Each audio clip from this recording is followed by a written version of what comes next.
Vidyasri Subramaniam thought for the day. நம்ம வாழ்க்கையில் அதிகமாக குழந்தைங்களுக்கு என்ன சொல்லுவோம் அப்படின்னா, டிசிப்ளினோடு இருக்கணும்னு சொல்லிகிட்டே இருப்போம்.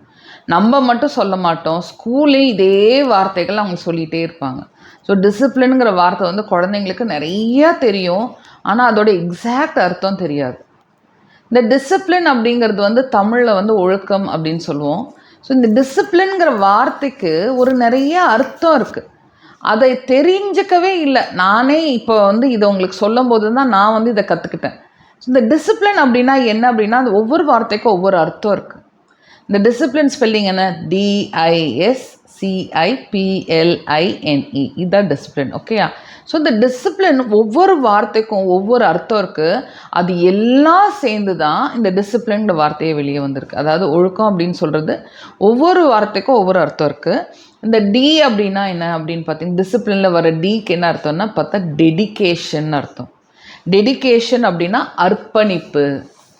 அடுத்தது ஐ வந்து இன்டெகிரிட்டி. இன்டெகிரிட்டின்னா நேர்மைன்னு அர்த்தம். அடுத்தது எஸ்னா ஸ்ட்ரென்த், வலிமை. சீனா கன்சிஸ்டன்சி, நிலைத்தன்மை. கன்சிஸ்டன்சி நிலையான ஒரு தன்மை இருக்குது, ரொம்ப ரொம்ப முக்கியம். நம் நிலைத்தன்மை இல்லைனாவே வாழ்க்கையில் ஜெயிக்கவே முடியாது. ஸோ இந்த கன்சிஸ்டன்சி ரொம்ப ரொம்ப முக்கியமான விஷயம். அடுத்தது ஐ ஃபார் இம்ப்ரூவ்மெண்ட், முன்னேற்றம். நம்ம செய்கிற ஒவ்வொரு வாழ்க்கையிலும் ஒவ்வொரு விஷயங்களும் ஒவ்வொரு நாளும் ஒவ்வொரு நொடியும் ஒவ்வொரு முன்னேற்றம் இருக்கணும். ஒரு முன்னேற்றம் இல்லாத வாழ்க்கை வந்து பார்த்திங்கன்னா சூன்யமாக தான் இருக்கும். கண்டிப்பாக முன்னேற்றம் இருக்கணும். அடுத்தது பி ஃபார் பர்சிஸ்டன்ட். பர்சிஸ்டன்ட்னு என்ன தெரியுமா? தொடர்ந்து ஒரு விஷயத்த செய்கிறது, தொடர்ந்து ஒரு விஷயத்த நினைக்கிறது, அதுவும் பர்சிஸ்டன்ட். L for leadership. லீடர்ஷிப்னால் உங்களுக்கு கண்டிப்பாக தெரியும், தலைமைத்துவம். தலைமைத்துவம் இருந்தால் தான் நம்ம வந்து தைரியமாக ஒரு கான்ஃபிடெண்ட்டாக ஒரு விஷயத்த செய்ய முடியும். அடுத்தது இன்ஸ்பிரேஷன். இன்ஸ்பிரேஷன் வந்து உத்வேகம். இந்த உத்வேகம் அப்படிங்கிறது நமக்குள்ளேயே இருந்து வரணும். யாராவது சொல்லிக்கிட்டே இருந்தால் வராது, அந்த உத்வேகம் தானாக வரணும். அடுத்தது வந்து note worthiness. N for note வர்தினஸ்னால் என்ன? குறிப்பிடத்தக்க ஒரு விஷயத்த செய்யணும், அது யாராவது கவனிக்கணும், நம்ம கவனிக்கிற மாதிரி நம்ம செய்யணும், நம்மளே நம்மளை கவனிக்கணும். நம்மளை கவனிக்கிற மாதிரி ஒரு விஷயத்த செஞ்சாதான் நமக்கே நம்மளை பார்த்து ஒரு என்கரேஜிங்காக இருக்கும். கடைசியாக வந்து இ ஃபார் எக்ஸலன்ஸ், சிறப்பாக செய்கிறது. ஸோ இந்த டிசிப்ளின்ங்கிற வார்த்தைக்கு எவ்வளோ அர்த்தம் இருக்குது பாருங்களேன். நம்ம சும்மா சாதாரணமாக டிசிப்ளின் சொல்கிறோம். இந்த டிசிப்ளினுக்கு தமிழ் வார்த்தை வந்து ஒழுக்கம்.